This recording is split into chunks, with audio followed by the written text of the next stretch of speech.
pretty much everything hits the fan in this book, and certainly in the film. You've got an awful lot to deal with. You've got not only you've got the Dark Lord's evil forces, you've got these raging hormones all over the place as well.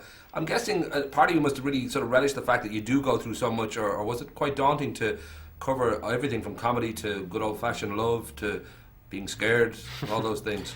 Yeah, I mean, there really is a lot going on in this one, and I think, I mean, the dark stuff and sort of being scared and that is something we're quite used to in the previous ones.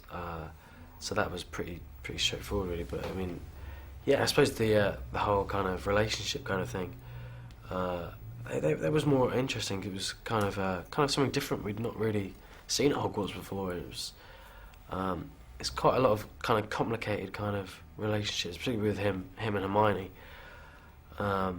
So yeah, I really enjoyed kind of that kind of side of it. It was really good fun. Even though the very, very beautiful Emma Watson is practically your cousin at this stage, given the length of time you and Dan and herself have been together, you still had to do the kissing scene, and the fact that you tend to get the giggles quite a lot on set, and this was one of those moments where giggles were going to happen. You did 5 takes. Part of me just thinks maybe you were deliberately giggling. Oh, yeah. What was it? I had a good plan. Was it quite tough, or was it actually, I don't know, it was just fun to be doing something like that? I mean, it was quite fun. I mean, she says the most horrible thing I've ever had to do. Oh, really? In the sense that I think she was just mortified by the idea that she had to, Yeah, I mean, neither of us were looking forward to it, because, I mean, it's always going to be quite a strange thing, I think, kind of kissing a friend, really, someone I've known for kind of 10 years, and it was just weird. It was just a weird moment when we were kind of leaning in, and it didn't really seem real. It just felt a little bit, we felt quite self-conscious, but yeah, I mean, it was 4 takes. It was over pretty quickly, right. And yeah, it's over now. This feels, because you're actually shooting the last film now. It's going to be in 2 parts, November 2010 and then July 2011. The home stretch is there, and I don't know whether for you there's a sense of getting ready to sort of say goodbye, or whether you don't want to think about that, because it is half your life really that you've been doing this, and it must feel almost like a family, and it must feel like an alternative universe you've been living in. It'll be gone in a year or 2. Yeah, definitely. I mean, at the moment it's quite hard to imagine this ending, because we've still got another year to go filming this last one. But I definitely think like the last week or so is going to be quite a weird thing, really, because as you say, it's been such a massive part of my life.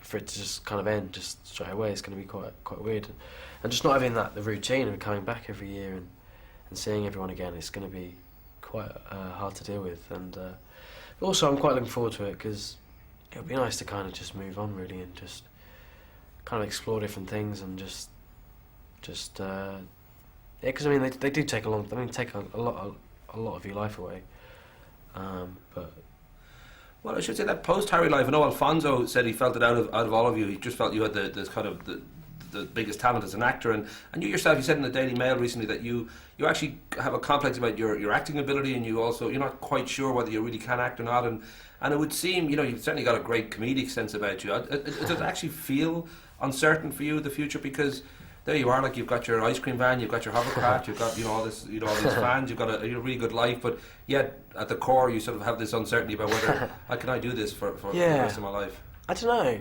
I mean, I guess because it is coming to an end, you kind of makes you think about this kind of thing, and I'm not too worried, really, because I did 2 other films after I finished this one, and one in Belfast called Cherry Bomb, and another one called Wild Target. So and they all seem to involve you kissing women. Like, I know in even with the driving lessons you got to kiss Michelle Duncan, even though she's about 10 years old. That was your first screen.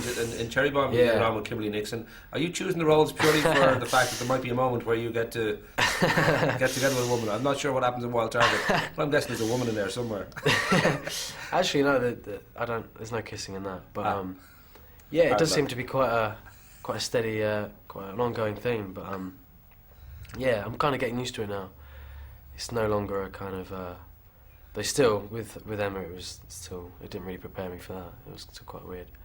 But You should talk to the remaining Beatles, find out what it's like when the band split up, how they get on afterwards. That'll what it'll be feel like. You'll be Ringo Starr or something out there for a while, just finding your feet and being somebody else. Yeah. Next place. Listen, have fun, and I'll talk to you you. next year. Yeah.